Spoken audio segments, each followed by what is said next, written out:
मगर मोहब्बत होती कैसे है? नफीसा ने पुरतजस्सुस ताज्जुब से पूछा। बिल्कुल अचानक, जब आपको महसूस होता है कि कोई दूसरा आपके अंदर उगना शुरू हो गया है। मोहब्बत एक दूसरे के अंदर उगना है, पहले तो किसी बीज की तरह दूसरे के अंदर फना होना, अपना आप मिटा देना, फिर उगना।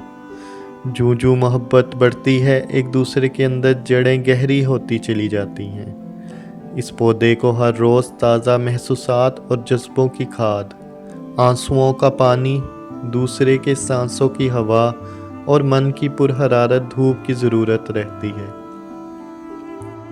अगर कभी आपको अपना आप मुरझाता हुआ महसूस हो तो समझ लें कि दूसरे के मन की ज़मीन पथरीली हुई है और उसने आपके अंदर से अपनी जड़ें बेदर्दी से समेट ली हैं। जब आप एक दूसरे के अंदर उगते हैं तो मोहब्बत फूल बनकर खिल उठती है और इसकी खुशबू आपके पूरे बदन में फैल जाती है।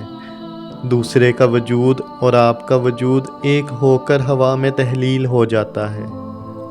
मोहब्बत बड़ी शफाफ चीज़ है, किसी आईने की तरह इस पर हल्का सा नागवारी का कोई मैला छींटा भी फौरन दिखाई पड़ता है।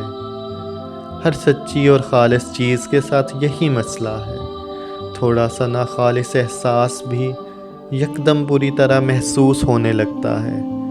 इसलिए किसी एक भी मैले लफ्ज़, जुमले, कज अदाई या दिल की किसी गाफिल धड़कन से मोहब्बत के सीप को कीड़ा लग जाता है।